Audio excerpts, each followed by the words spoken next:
Hello, I'm Jared Skeens and welcome to the Zoom room. Today we'd like to cover Pure Math 1 series, part 2, arithmetic progressions.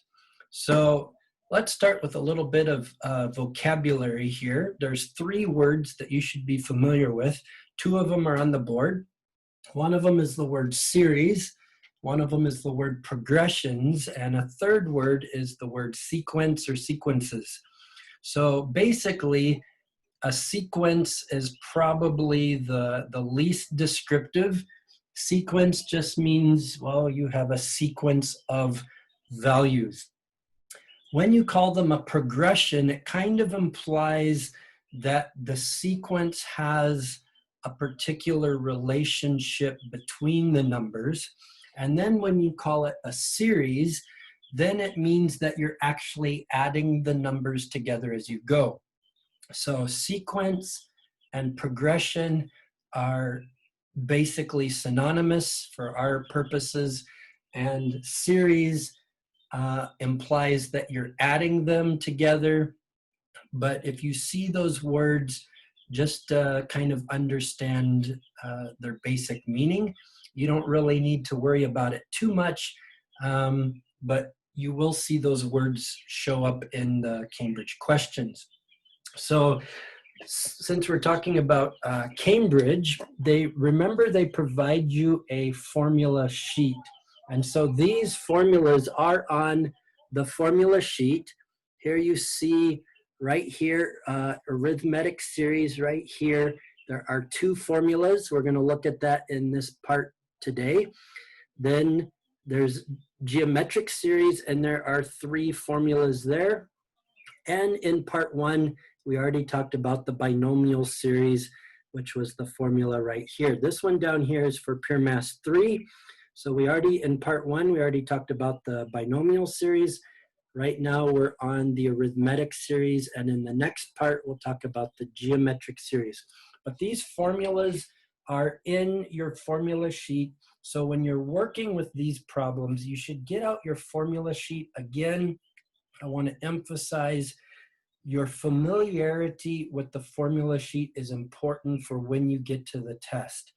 You don't want to rely, if you have a book, on looking at the formula in the book, or if you happen to be in my math class, looking at my handouts of formulas in my math class, because sometimes, even if you're watching my video, sometimes my notations are a little bit different from Cambridge notation. So you should become familiar with the formula sheet itself.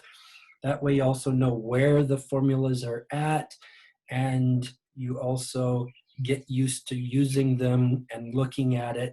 Gives you more comfort when you're actually in the test situation.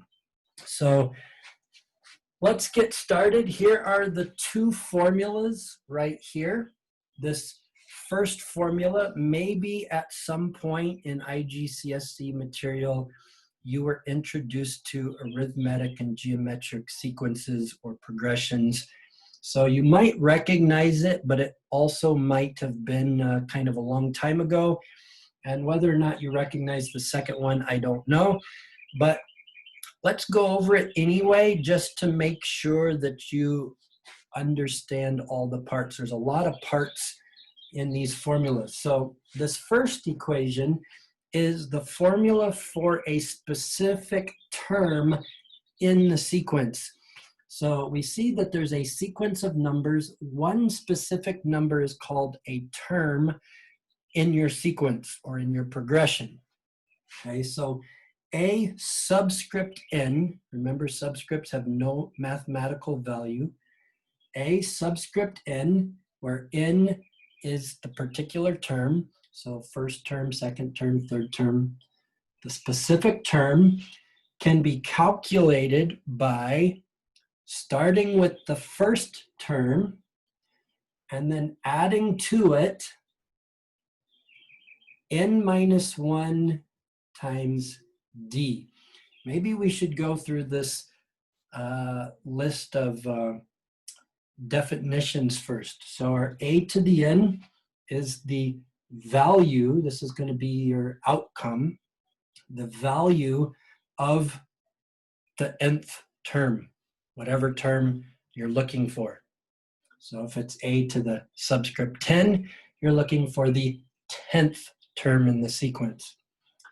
A subscript 1 is the value of the first term. So notice here, number 5 is labeled as a subscript 1. It's the first term in this sequence.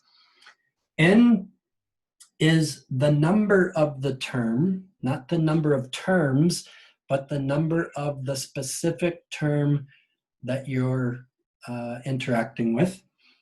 D, because this is an arithmetic sequence, it means that the relationship, like I said, progression kind of implies a relationship between the terms of the sequence. So just a sequence could be random numbers, but if it's a progression, it implies a relationship. So for arithmetic, it means there's either an addition or a subtraction from the first term. So you're either adding the same number as you go, or you're subtracting the same number as you go. And so that difference is the D. It can be positive or negative. So to find the difference, notice all you need is two consecutive values in your sequence, and you take the second one, that is the higher nth term, and subtract the lower one. So it doesn't mean the numbers are lower, it's just the higher in the sequence minus the lower in the sequence. So 8 minus 5 is 3. If those numbers were switched, if it started with 8 and then went to 5, 5 minus 8 would be a negative 3. So you always take the higher term and subtract the term right before it. Doesn't matter where you're at in the sequence. You just need two consecutive values. If you go 17 minus 14, you get 3. If you do 11 minus 8, you get 3. So you just need two consecutive values in order to find the difference. So then S subscript N, this formula is to find the sum of the first N terms. That's important for several reasons. One, sum. That's why you have series, because you can add these numbers up. And it's the first N. In other words, you can't take a sum in the middle of your progression. It starts from the first one and adds up to whatever point that you want to stop adding them up. So the first N terms, however many that is, and so for the sum of the first N terms, you find that value by taking however many terms it is that you're wanting to add together, divided by 2, times twice the first term plus N minus 1 times D. There is a second equation for this provided in the formula sheet. This is the one that I prefer to use, but there is a second one. You can look at it as well. Kind of depends on what information that you have to work with. But I find myself frequently using this one as opposed to the other one. So these are the two formulas that you'll be working with respect to arithmetic progressions. Now, if we look at, this is a very simple example. Again, I've provided a sequence here, a progression that increases by a positive 3 with every value. The first one is 5, you add 3, you get 8, you add 3, you get 11, and it keeps going, basically indefinitely. And then you can see that N is which particular term you're on, first term, second term, third term, fourth term, and so on. If you are looking for, and again, this is just the most basic, this is probably more like your IGCSE version of the question. This is not the Cambridge or A-level version of the question. So if you are looking for example, the fourth term, so here we are, the fourth term, we can see it right there. If you are looking for the value of the fourth term, you start with the first term, 5, then you add to it n minus 1. Well, why n minus 1? Well, notice between the first term and the fourth term, there are 3 differences. So in other words, you have a plus 3 here, a plus 3 here, and a plus 3 there. So if you're on the fourth term, then you have n minus 1 differences. So plus 3, plus 3, plus 3. In other words, 3 differences of 3. Okay? And then the difference is how far it is between each term. So as you add this up, you have n minus 1. 4 minus 1 is 3.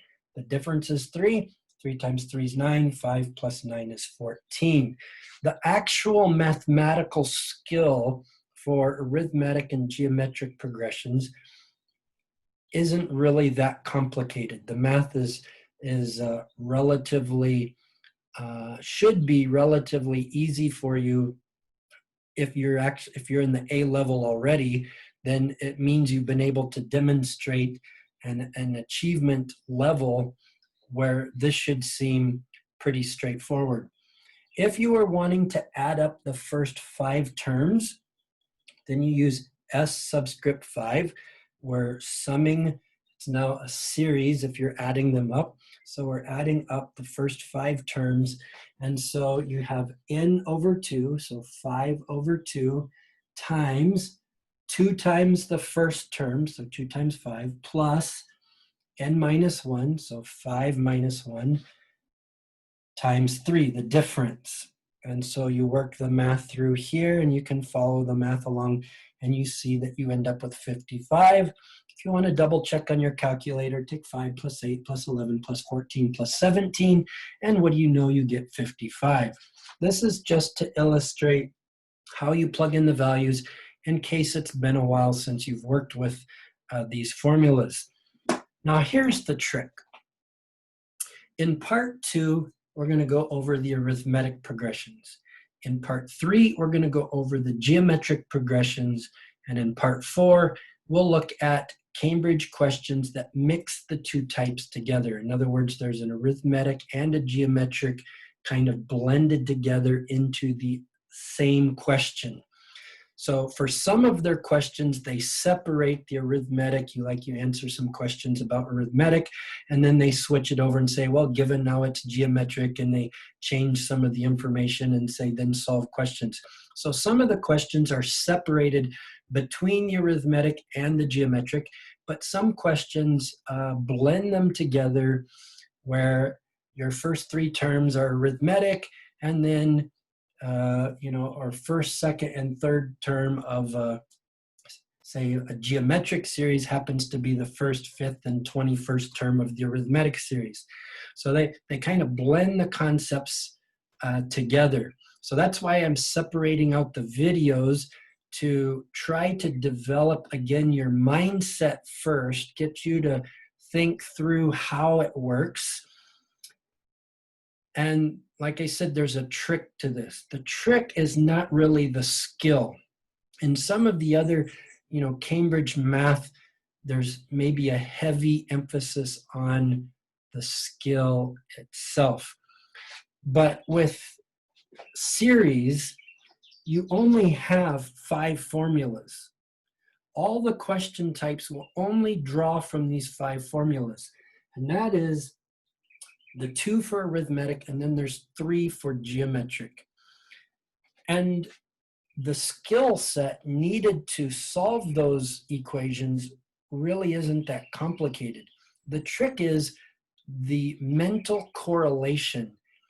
Reading a story problem, determining whether that information is arithmetic or geometric, also determining whether you're looking for a specific term or a sum up to a particular point, or there's so many variables in here. Notice 1, 2, 3, 4 variables. That means there's 4 different ways you can ask a question just on this equation alone. Here there's 1, 2, 3, that one's the same as this. Again, 4. So there's so many ways that these questions can be arranged. Also, when they give the information, sometimes they will talk about like 3 times the sum to the 5th term is equal to like the sum to the 8th term, something like that. So as you read it, you really need to be able to understand the English, what information they're actually giving to you. They provide for you these extra equations within the story problem.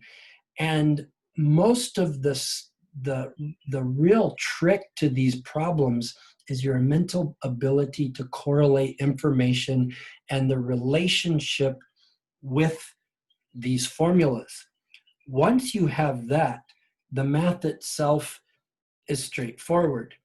So I notice when students do these particular problems, it's not that they don't understand the formulas, but if they struggle with that mental correlation, they end up getting a lot of points incorrect because, well, they either don't understand the meaning from the English or they're not making the correlations that they need to make. So your mental approach is extremely important. Don't just look at this and say, oh, I've used those formulas before. It's easy. Yeah, this is easy. Okay. So now that I've warned you about that, so this will be my warning for all 3 videos, okay? I don't want to take time in every video to do that, but it's important for you to work on the mental aspect. So now that I've explained it, let's get into some of the examples, the Cambridge examples. We'll start with some of the easier ones and we'll work our way up. We have to keep it right now to just arithmetic questions. In the next video, we'll keep it just to geometric, but then the video after that, you'll see where it gets even more complicated as they blend the 2 together. So let me set up for our first question. Okay, here is our first question. And I've abbreviated it some. So what I'm going to do, because it's really important for you to read the questions for this particular question type. Some of the other question types I was able to abbreviate the information on the board. But because this involves a high level of correlation and reading the problem, I want you to see it for yourself. So I'm going to do screen share so that you can see the problem here. So it says there, A, in an arithmetic progression. So if I have this sheet of paper in front of me, I highly recommend as you go through Cambridge questions that you do different things. For example, I would underline arithmetic progression. And notice it's one of the things I put up here.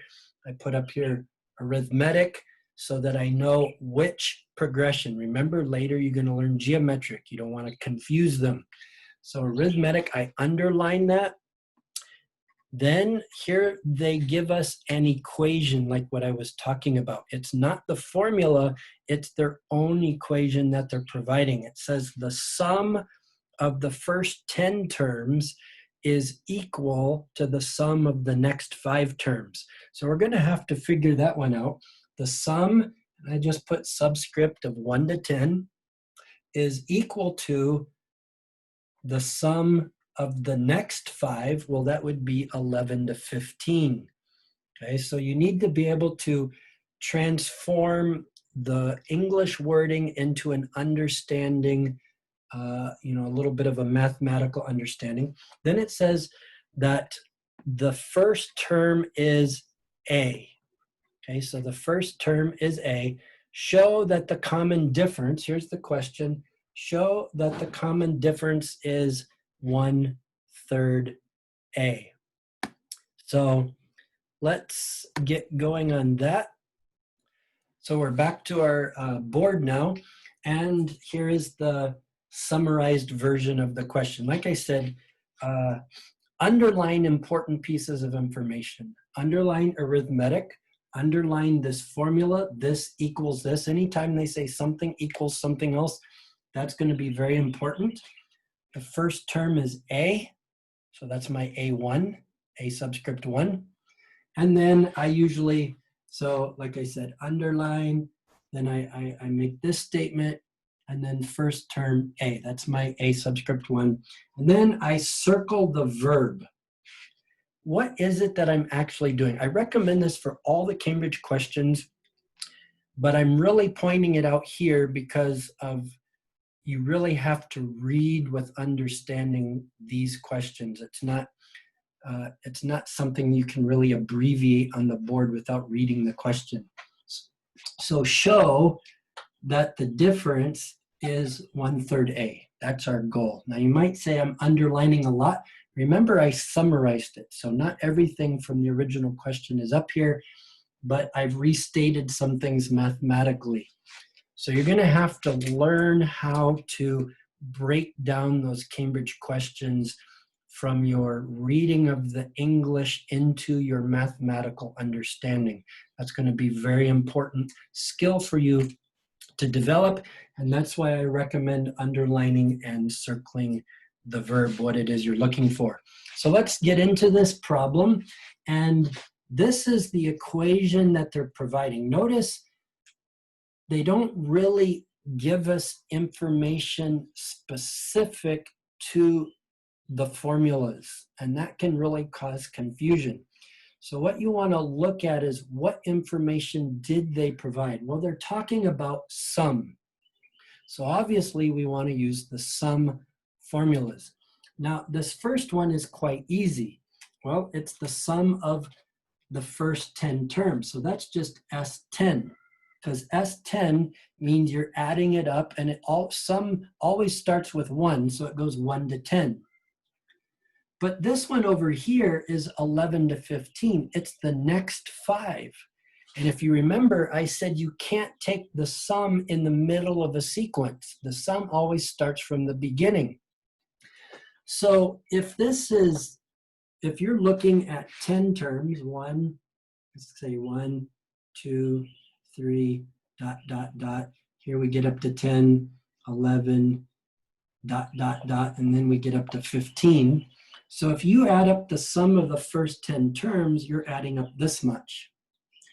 And if you want the next 5, this much, but you got to start from the beginning, it means you're adding this much. So this here is your S to the 10. So if you only want the next 5, then that means you have to do S to the 15, which is this much. And we only want this much. So you take this one minus this one, and it gives you that one. So hopefully you can figure that out. Remember, it's more mental than it is actual mathematical skill. So sum of the first 10 terms is equal to the next 5, but in order to get to the 15th, you have to start from the beginning and then subtract the sum of the 10 to get the next 5. If we take this and we add this over to the other side, treat it like an algebraic equation, we get 2s10 equals s to the 15. So we can't actually do sum of 11 to 15. That's why we had to think it through a little bit, talking about correlating information. Now we have it in a formula that we can actually carry out the formula. So I'm going to erase this little bit of picture right here, and we don't really need that under there. Okay, so you got this. Now take out, and notice I erased the formulas. Why did I erase the formulas? Because I don't want you to follow my video. I don't want you to follow my handouts. I want you to follow the formula sheet. You gotta become comfortable with using your formula sheet. So pull out your formula sheet, and as you dig into it, you're gonna have 2 times. This is a sum, and remember it's your arithmetic sum. Make sure you're looking for arithmetic sum, not the geometric sum. There's another formula for sum that's geometric, so make sure you get the right one, the arithmetic sum. And the arithmetic sum is n, so it's going to be 10 over 2, n over 2, times 2 times a. Well, our first term is a, so we get 2a. In your formula sheet, 2 times a1, or your first term. And then plus n minus 1. Well, our n is 10, so it's 10 minus 1 is 9. I'll just go ahead and put 10 minus 1 here. And then the d. Oh, you can't put 1/3 a. That's what we're trying to prove. So we got to put d. You can't use what you're trying to prove in your proof. It's kind of like when people use a definition to define the word. What does big mean? Oh, big means it's big. It doesn't really help you. So can't use the 1/3 a. We have to use the d. This is going to equal now sum to 15. So our sum to 15 is now 15 over 2 times 2 times the first term, still a, plus now 15 minus 1. And again, we have d, and we have that. So let's start simplifying this. This is 2 times, and this is 10 over 2 times, so this can actually cancel out there. This in here is a 9d, and so we have 10 times the 2a, so that's 20a. Here we have 90, 10 times our 9d is 90d equals, now over here this is a 14d, and so we have to distribute it here. When we distribute it here, the 2's will cancel, and that will leave us with 15a. And when we distribute it over here, it's still the 15 over 2. We now get 2 goes into 14 7 times. So when we take 7 times 15, 7 times 15 is 105. So we get a plus 105d. So what we want to do now is combine like terms. If we subtract the 90d from both sides, we get 15d. And when we subtract, that's from over here, so if we subtract our 15a from both sides, we get equals 5a. And we want to show that d is 1/3 a. So in other words, d is our subject. So we divide by the 15, and what do you know? D does indeed equal 1/3 a. And we have, make that a little bigger. So we indeed have d equals 1/3 a. Okay, so again, the math itself, not quite as challenging as maybe other skill sets, but the correlation and your understanding of how they tell you the information from English into math is very important, as well as being able to correlate how this can turn into something like this. So let me go into the slide share again. And we look at the second part of the problem, which is now given. So we're in our second part here. Given that the 10th term, so that's a to the subscript 10, is 36 more than, is like your equal sign, 36 more than the fourth term. So a to the fourth plus 36. So our 10th term, that's a specific term, is, and then says find a. So let me go ahead and write that down. Not quite sure how well that you see the screen when I'm doing screen sharing. So let's go back to the board. So notice I translated it into the math. And here is our verb. We now want to find the value of a. And here is the equation that they provide for us, given that the 10th term, specific term, a to the 10, is 36 more than the fourth term, a to the fourth.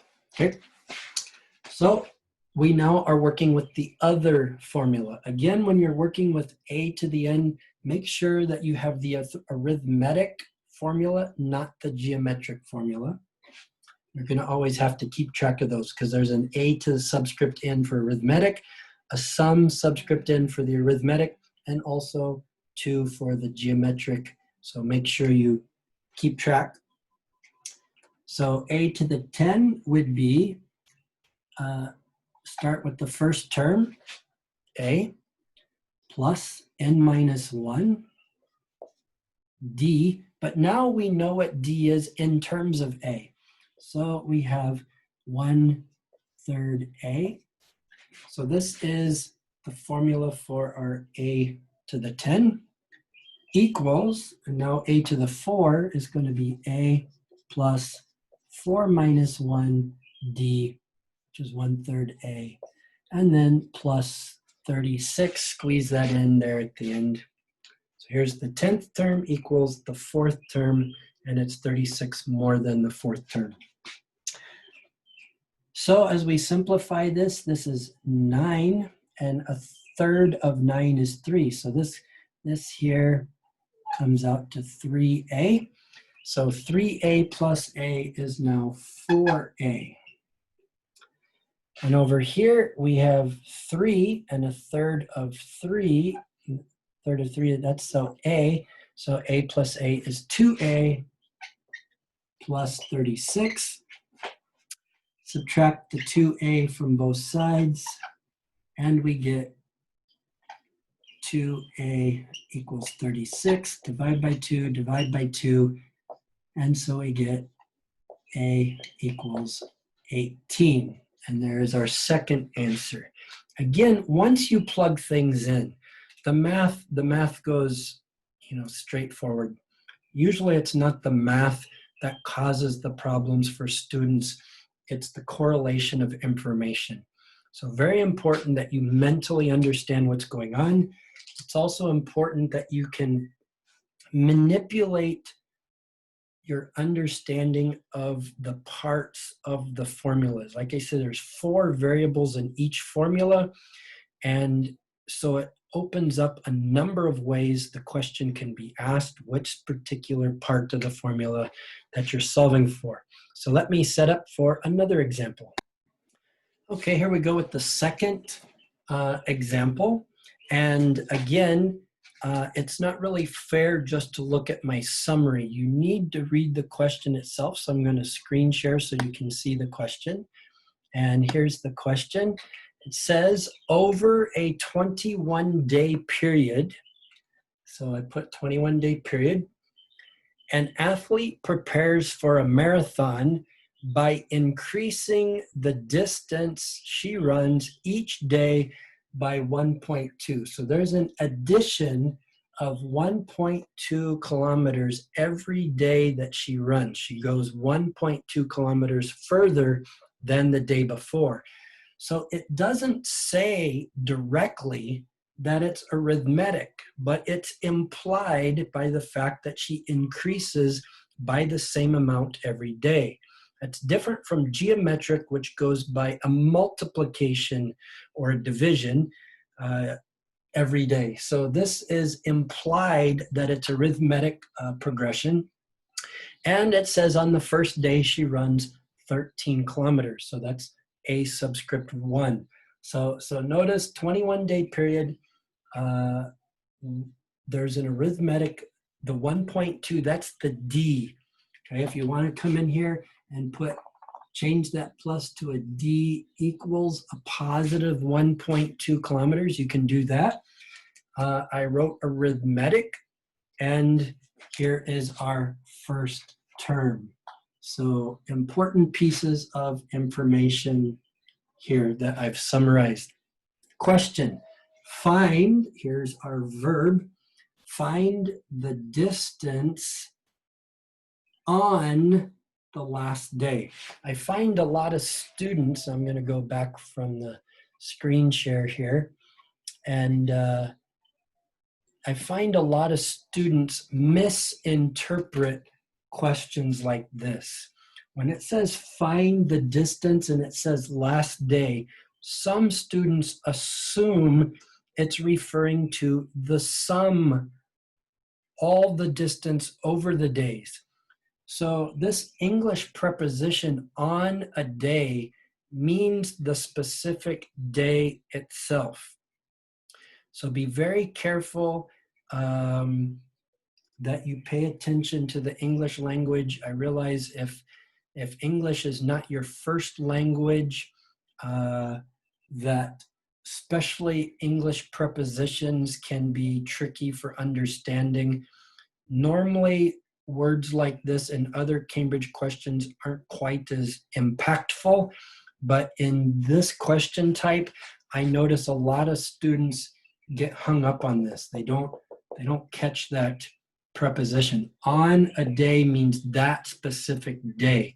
So this is referring to the 21st day. It's a 21-day period, so the 21st day. So we're finding A to the 21. So you start with the first one, 13 plus n minus 21 minus 1 times d, 1.2.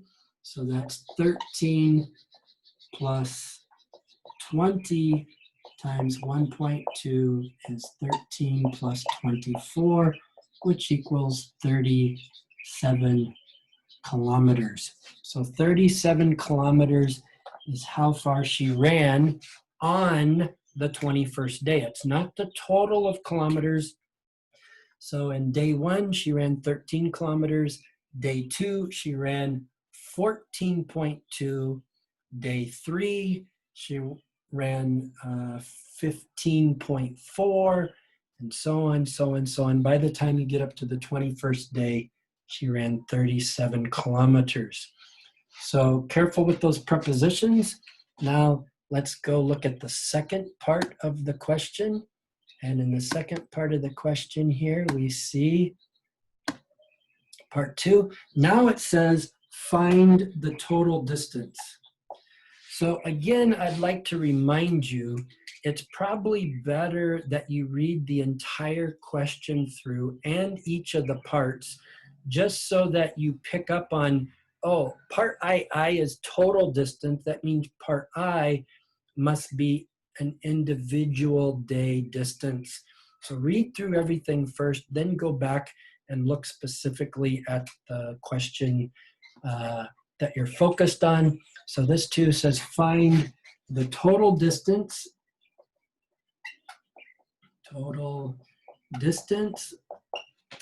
that she ran in 21-day period.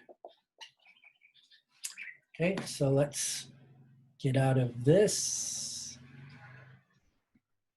Back to our board here. And again, finding total distance in not just the 21st day, but in the period, which is the whole thing. So we're now finding S21 equals n over 2. So 21 over 2 times 2 times A, so 2 times 13, plus 21 minus 1 times D. D was 1.2. 1.2, let's get 1.2 here. And now we can simplify this. So 21 over 2 is 10.5. Here's 26. Plus this is 20 times 1.2. We saw that's 24. So now we have 10.5 times 50. And if you take 10.5 times 50, 10.5 times 50 equals 525. 525 kilometers is how far she ran throughout that 21-day period. Okay, so the math went by pretty quickly, but making sure you understand the English was a little bit of a trick. Let's look at one more example.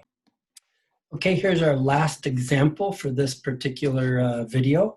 And again, you need to see the question yourself. The summary just doesn't quite do justice to it. So here you have basically a story problem. Two heavyweight boxers decided that they would be more successful if they competed in a lower weight class. For each boxer, this would require a total weight loss of 13 kilograms.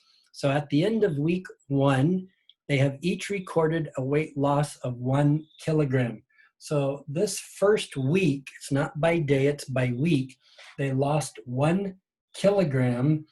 And so 1 kilogram becomes your term, and it's the first term. That's our A1. And both find that in each of the following weeks, their weight loss is slightly less than the week before.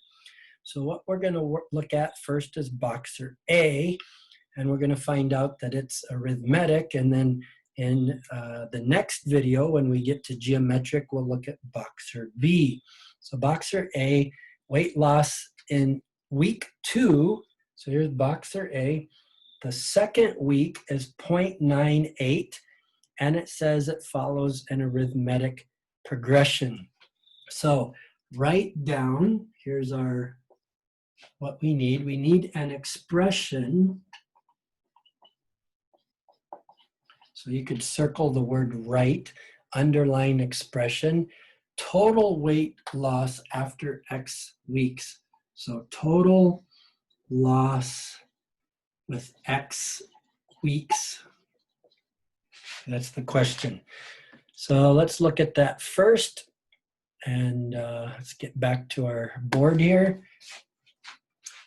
So total 13 kg is what they want to lose.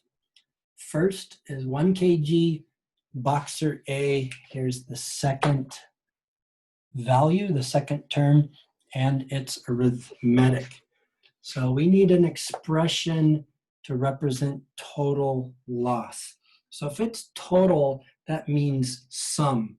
So we want to find the sum for X weeks. That means our subscript N is now just subscript X. So we don't know what it is. Don't worry about plugging in variables. It's part of algebra. It's the sum of an unknown, and X is identified as our unknown. So this is X over 2. Again, we're dealing with arithmetic sum times 2 times A1. A1 is 1 kilogram, plus N minus 1. Well, our N is now X, so we have X minus 1 because we don't know what X is. And then the D. How to find the D? Well, if this is our first term and this is our second term, all we need is two sequential terms and 2 consecutive terms, and we do the second one minus the first. So if we do 0.98 minus 1, we get a negative 0.02. Okay, so 0.98 is the second term.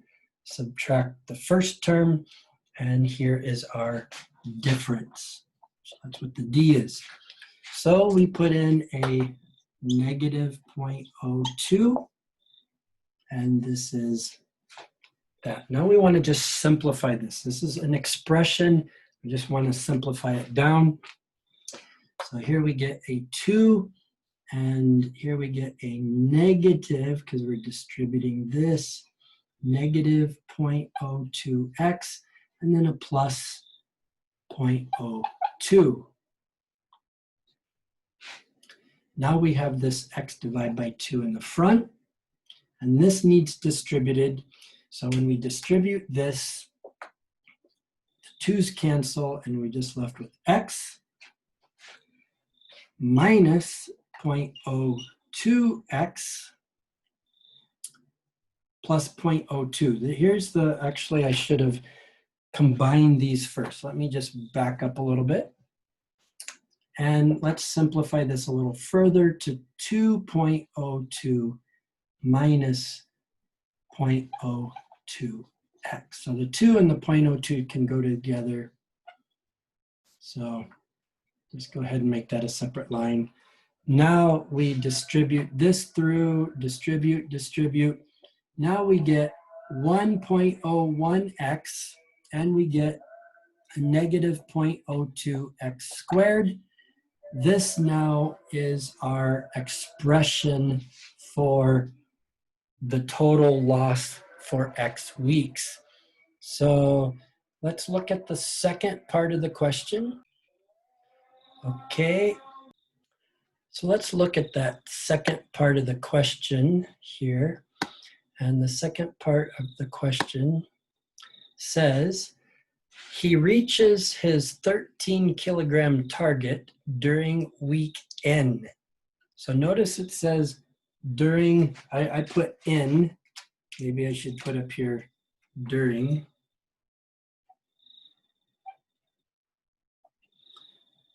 Week N.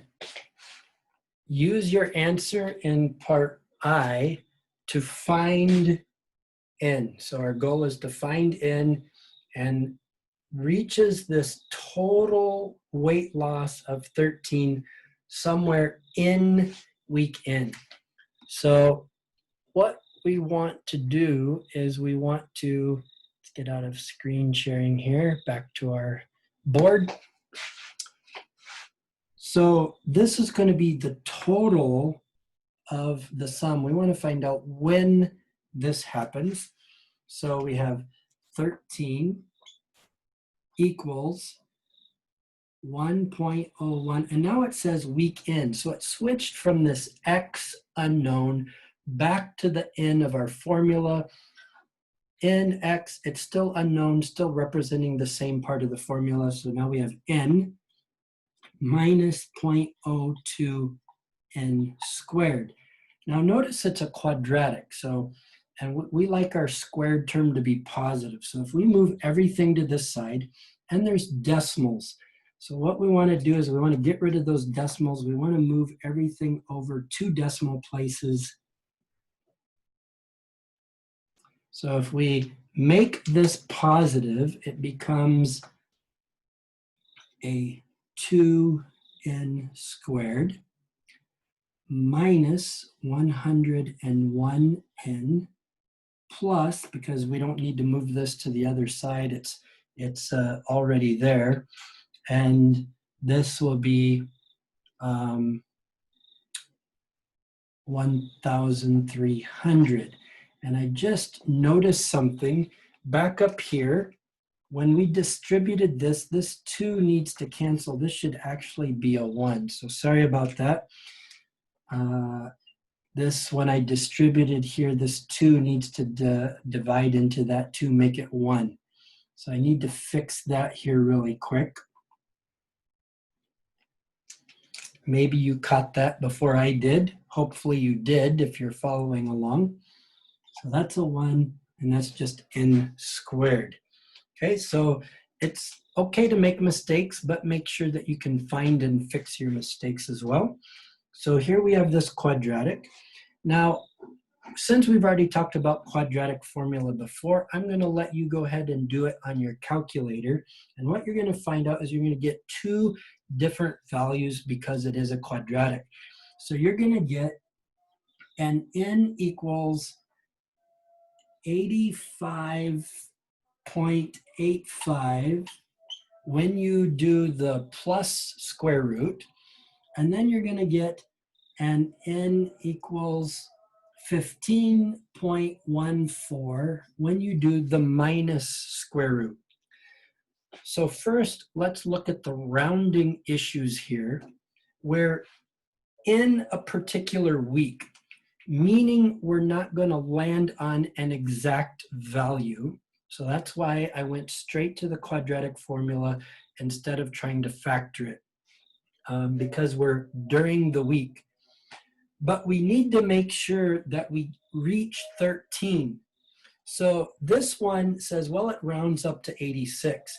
We're not looking at it rounding up. We're looking at, we have passed week 85. That means we reach the 13 sometime in the 86th week, okay? Over here, you might say, well, this rounds down to 15. Don't look at it that way. You have to look at it based on context. We have to pass the 15th week in order to reach the 13 kilograms. If you stop at 15, you're not at the 13 kilograms yet. We have to go beyond it. So this actually would become the 16th. It's sometime during the 16th week. So don't look at it as like rounding up or rounding down. That's not correct. That's only simple rounding to the nearest whole number. This is about going beyond or reaching a particular point. So it's past the 85th week and 0.85 of the way into during the 86th week. This is past the 15th week and then 0.14 of the way into the 16th week. Okay? So we got two answers, but there's only one answer to the problem. Remember, math gives you your options. And if you look at this, this is a quadratic with a negative on the x squared, meaning we have a downward facing parabola. It's a downward facing parabola. And if you think about the context, it's about total weight loss. So our weight loss started at 0, I mean no weight loss. And then after the first week, this is weeks, this is weight loss here. After the first week, we had 1 kilogram. And so how many weeks? This one here is going to be our 16, and this one here is going to be our 86 weeks. So what we want is, as you start, you're losing weight until you reach 13 kilograms. So we want this answer here. We do not want the one over here. The one over here means we've already passed 13 kilograms of weight loss. In fact, we lose more weight and more weight up to a certain point. I don't know, maybe the body completely disappears and you lose all your weight. But the point is, you lose your weight up to a certain point, but then instead of positive weight loss, now you have negative weight loss, which actually means you're gaining weight back until your total is back down to 13. So maybe up here, let's say you lost 15 kilograms, but in the weeks after that, you're not losing anymore, you're actually gaining them back, and you're at 13. So you reach 13 total kilograms at two different points. One as you're losing weight, the other you're gaining it back. So the one that we want is where you first have lost that 13 kilograms. So again, remember, these questions are about context, they're about story problems, they're about reading the English into the math, correlating information. It's not all just doing math. Math isn't about doing, it's about understanding what you're doing. So I hope this has helped. Again, thank you for joining me. See me again in the next video where we talk about the geometric progressions.